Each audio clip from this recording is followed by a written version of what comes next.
cambios en lo que son las contravenciones en nuestra provincia y obviamente las cuestiones ambientales están en este tema. ¿Cuáles son las más importantes? ¿Qué es lo que podemos decir? Bueno, básicamente el cambio tiene dos partes. Una primera parte que es un cambio procesal, que es un cambio institucional. Va a haber un nuevo rol fiscal dentro del sistema contravencional y en detrimento o en retroceso de lo que eran las funciones policiales. La policía va a empezar a trabajar o a operar como investigadores, pero ya no juzgadores del sistema. Esto va a pasar a sede judicial y quien va a intermediar en esa situación, es decir, quien va a sostener la acción contravencional, va a ser el sector fiscal. Ese sería un gran primer cambio. Esto lo vamos a ver operar más o menos hacia el mes de julio de este año 2016. La segunda parte tiene que ver con cuestiones de fondo, es decir, con distintos tipos contravencionales que han variado. Dentro de los tipos contravencionales que han variado, el que indefectiblemente ha cambiado de manera sumamente sustancial es la cuestión ambiental. Había un capítulo en el ahora reformado Código Contravencional que tenía que ver con una denominación de título Contravenciones contra el ecosistema.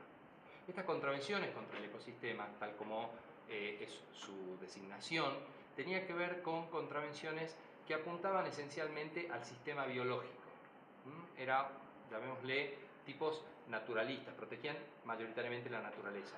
Esto ha sido muy agrandado en la cantidad de tipos y esta nueva impronta, es decir, no solo las variaciones de los tipos que estaban, sino en la nueva impronta de nuevos tipos que aparecen, no solamente protegen la cuestión netamente natural, sino que ahora también protegen la cuestión urbanística. Entonces, ahora realmente tenemos un capítulo que pudiésemos denominarlo contravenciones contra el ambiente, o sea, mucho más amplio que el anterior. Entonces, primer principio de la reforma es: tenemos un bien jurídico mucho más amplio de protección ambiental en el nuevo código, por ejemplo. ¿Cómo es el tema de las multas? Porque era una de las razones por las cuales se quería modificar, ¿no es cierto?, este código.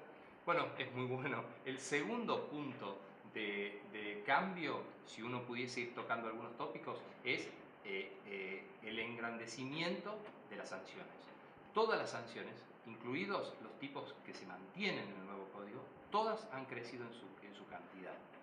Esto se mide en días de arresto, que muchos o todos, por el principio del Código Contravencional, son sustituibles en multa en determinados casos, es decir, que se mide en arrestos días multa. Todos han crecido.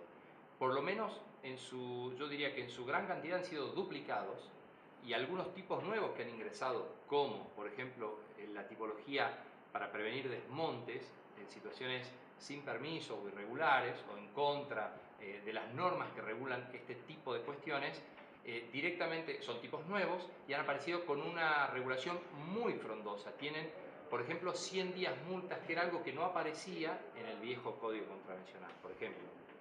Desmontes sería una de las cuestiones. Por ejemplo, pesca furtiva, creación de microbasurales, esto también está. Muy bien. A ver, voy a tratar de ser un poco orgánico.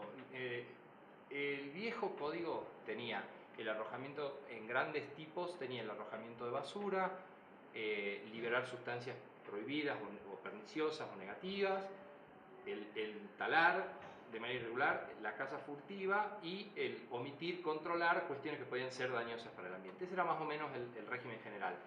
Todos estos se mantienen, pero han sido mucho más caracterizados. A ver, voy a tratar de ser sencillo. Hay mucha normativa que apareció con posterioridad a la sanción del viejo Código Contravencional. Toda esa normativa que básicamente rige en toda la República Argentina y que tiene una técnica legislativa que se denomina presupuestos mínimos de protección ambiental, ese tipo de nueva normativa ha sido incorporada. Es decir, cuando uno ahora va a ver el arrojamiento de basuras, el vertido de sustancias, la tala ilegal, la tala de arbolado público, que es una nueva, la caza furtiva, la caza en áreas protegidas, toda la nueva tipología que es no tener permisos ambientales correctos, por ejemplo, que antes no existía, es decir, tener un pequeño taller o una gran industria que no tiene los permisos ambientales necesarios para asegurarle a quien vive alrededor de ese taller una falta de nocividad, no toxicidad respecto a las actividades que allí se hacen. Entonces, esa nueva tipología, más la que ha sido modificada, vieja y abultada, como dije hace un momento, en sus sanciones, están todas enganchadas, están todas interconectadas con la nueva normativa. Es decir, no cumplir con normas nacionales, provinciales o municipales ambientales específicas termina arribando a una sanción contravencional. Yo diría que ese es otro de los nuevos elementos que encontramos en la nueva tipología. Pero esto, yendo mucho más al caso, hacerlo además en lugares prohibidos tiene un abultamiento en la sanción. Por ejemplo, voy a ir al aspecto de tala, que es el que me preguntabas. Si uno lo hace en un lugar donde la tala estaba permitida, que es denominado por la ley de ordenamiento territorial de bosques verde, en la zona 3 verde, donde las actividades productivas están absolutamente permitidas, pero lo hace sin permiso, tiene 100 días multa, por ejemplo, que es muy grande, es muy fuerte respecto, si uno lo mira comparativamente con otros tipos. Pero si uno lo hace en un área amarilla, tiene 200. Y si uno lo hace en un área roja, es decir, donde no podría hacer nada, tiene 300. Es decir, va subiendo la escala en función no solamente de la actividad, sino también dónde lo hace, la localización de la actividad. Esto es un aspecto sustancial. Y otro aspecto que seguro va a tener mucho derrotero hacia adelante, tiene que ver con las sanciones urbanísticas. Construir sin los permisos correspondientes o evadir los permisos correspondientes urbanísticos, o hacerlo en zonas, o construir y hacerlo en zonas no urbanizables, como espacios verdes, como zonas de tránsito, vías de tránsito, zonas protegidas, urbanísticamente hablando.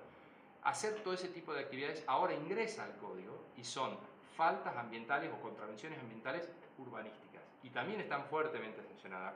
Corren alrededor de más o menos 100 días multas también.